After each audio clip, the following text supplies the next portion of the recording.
നിങ്ങളുടെ ഫേവറേറ്റ് സീരിയലുകൾ ടിവിയിൽ വരുന്നതിന് മുൻപേ സൺ നെക്സ്റ്റ് ആപ്പിൽ കാണാം. ഇനി എല്ലാവർക്കും മുൻപേ കാണൂ. ഇപ്പോൾ തന്നെ സൺ നെക്സ്റ്റ് ആപ്പ് ഡൗൺലോഡ് ചെയ്ത് സബ്സ്ക്രൈബ് ചെയ്യൂ. അദ്ദേഹത്തിന് എന്നെ മനസ്സിലാവും. മോളെ, നിന്നെക്കാളും കൂടുതൽ ജീവിതാനുഭവമുള്ള ആളാണ് ഞാൻ. ആ അനുഭവത്തിന്റെ വെളിച്ചത്തിൽ ഞാൻ പറയുകയാണ്. മറ്റാരോടും നീ ഒന്നും പറയണമെന്നില്ല. പക്ഷേ സ്വന്തം ഭർത്താവിനോട് എല്ലാം തുറന്നു പറഞ്ഞിരിക്കണം. അദ്ദേഹം സാധാരണ ഭർത്താക്കന്മാരെ പോലെ അല്ല. അദ്ദേഹത്തിന് എന്നെ ഒരു സംശയവും ഇല്ല. അതിപ്പോ അതൊക്കെ മാറാൻ ഒരു നിമിഷം മതി. ഇങ്ങനെയൊക്കെ പറയാൻ മാത്രം ഇപ്പൊ ഇവിടെ എന്താ ഡാഡി ഉണ്ടായത്? ഒന്നും ഉണ്ടാകാതിരിക്കാൻ വേണ്ടിയാ ഞാൻ ഓരോന്ന് പറയുന്നത്. എനിക്ക് ആരുടെ ഉപദേശത്തിന്റെ ആവശ്യമൊന്നുമില്ല, പ്രത്യേകിച്ച് ഡാഡിയുടെ. ഞങ്ങളെ കുറിച്ച് ഓർത്ത് ഡാഡി പേടിക്കണ്ട. എനിക്ക് അദ്ദേഹത്തിന് എന്നെയും നല്ലതുപോലെ അറിയാം. നിങ്ങൾ കയറി ഇടപെട്ട് അത് തകർക്കാതിരുന്നാ മാത്രം മതി. നീ അങ്ങനെ വിശ്വസിച്ചോളൂ. നിന്റെ ഈ അമിതമായ വിശ്വാസം ഉണ്ടല്ലോ, അതാ നിനക്കെപ്പോഴും കുരുക്കായിട്ട് വരുന്നത്. എത്ര അനുഭവം വന്നാലും പഠിക്കില്ലല്ലോ.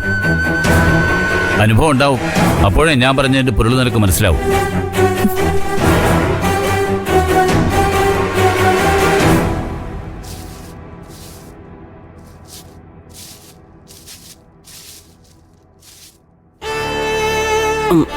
മോളെ, മനോഹരന് ഇപ്പോൾ ഒട്ടും സമയം നല്ലതല്ല. അതാ ഇങ്ങനെയൊക്കെ സംഭവിക്കാൻ കാരണം. അച്ഛന് വേഗം സുഖാവും മുത്തശ്ശി, മരുന്ന് കഴിച്ചു തുടങ്ങിയില്ലേ ഉള്ളൂ. അതെ അതെ, എന്റെ മനസ്സും അത് തന്നെയാ പറയുന്നത്. പക്ഷെ മോളെ, നമ്മൾ ചെയ്യാനുള്ളത് ചെയ്യണം. പ്രത്യേകിച്ച് നീ. ഞാനോ? ഞാനെന്ത് ചെയ്യാന്? സുതിമോനോ പോയി, മനോഹരനും വയ്യാതായി. ഇനി അത് വെച്ച് താമസിപ്പിക്കുന്നത് ശരിയല്ല. എന്റെ കല്യാണം ആയിരിക്കും. അതെ, നമുക്കത് എത്രയും പെട്ടെന്ന് നടത്തണം മോളെ. നിന്റെ സമ്മതം വാങ്ങി വരാൻ ഏൽപ്പിച്ചിരിക്കുക പാർവതി. നിനക്കെന്താ മോളെ ഒരു സമ്മതക്കുറവ്?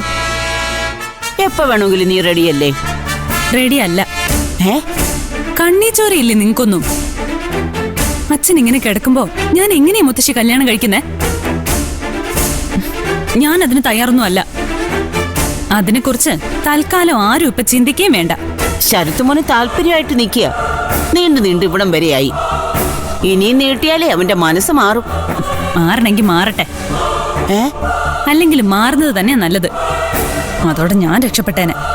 എന്തോന്നാ മോളെ നീ ഇങ്ങനെയൊക്കെ സംസാരിക്കുന്നേ? അല്ല, അവൻ എന്താ ഒരു കുറവ്? മുത്തശ്ശിക്ക് എന്തറിയാം ആ ശരത്തിനെ പറ്റി? നിനക്കെന്തറിയാം? എനിക്ക് പലതും അറിയാം. എടി, അത് അവള് പറഞ്ഞു തന്നിട്ടുള്ളതല്ലേ, ആ ഏഷണിക്കാരി. അതൊന്നും സത്യമല്ല. സത്യമാണോ നുണയാണോ എന്നൊക്കെ അധികം വൈകാതെ എല്ലാവർക്കും മനസ്സിലാവും. എന്റെ കൊച്ചെ, കല്യാണപ്രായം കഴിഞ്ഞു നിൽക്കുന്നവളാ നീ. നിന്നെ ആരുടെയെങ്കിലും കയ്യിൽ ഏൽപ്പിച്ചിട്ട് വേണം പാർവതിക്കൊന്ന് സ്വസ്ഥമാകാൻ. നീ എതിര് പറയരുത്. അച്ഛൻ ഇങ്ങനെ കിടക്കുമ്പോ എനിക്ക് കല്യാണ പന്തലിൽ വന്ന് നിൽക്കാൻ പറ്റത്തില്ല മുത്തശ്ശി. എനിക്കല്ലേ ഒരു മനസ്സ്, എനിക്കുണ്ടാവത്തില്ലേ മോഹങ്ങളൊക്കെ.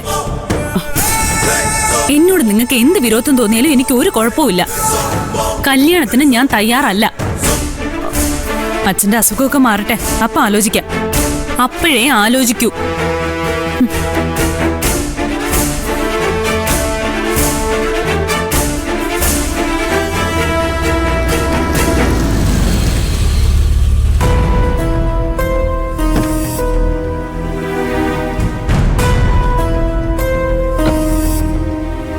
ഇതെവിടെയായിരുന്നു? ഒരത്യാവശ്യം ഉണ്ടായിരുന്നു. ഞാൻ വന്നപ്പോ താനോട് ഉണ്ടായിരുന്നില്ലല്ലോ.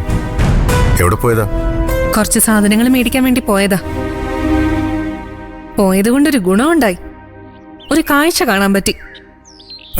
കാഴ്ചയോ? അതെ, പൊന്നുമണിയും ശരവണനും. ആ, അവര് തന്നെ. അതിത്തിരി കുഴപ്പോ. സൂക്ഷിച്ചില്ലെങ്കിൽ ദുഃഖിക്കേണ്ടി വരും. ഗുണദോഷിക്കാനല്ലേ നമ്മളെ കൊണ്ട് പറ്റൂ. അത് പൊന്നുമണി അനുസരിക്കോ? ഇല്ല. ശരവണനൊക്കെ ആരാണെന്ന് വിചാരിച്ചാ അവളിങ്ങനെ ചുറ്റിക്കറങ്ങി നടക്കുന്നേ? അവളെ അവൻ എന്തെങ്കിലും ചെയ്താ ആർക്കാ അവന്റെ നഷ്ടം? ഇതിന്റെ പേര് വിവരക്കേടെന്നാ, അല്ലെങ്കിൽ അഹങ്കാരം. സ്ഥിരബുദ്ധിയുള്ള ആരും ഈ അബദ്ധം കാണിക്കില്ല. ആരെയാ വിളിക്കുന്നേ? അമ്മേ, ഇതങ്ങനെ വിട്ടാ ശരിയാവില്ല അക്ഷര. പാവം അമ്മ ഇതൊന്നും അറിയുന്നുണ്ടാവില്ല. അമ്മ വിചാരിച്ചാലേ എന്തെങ്കിലും ചെയ്യാൻ പറ്റൂ. അതുകൊണ്ട്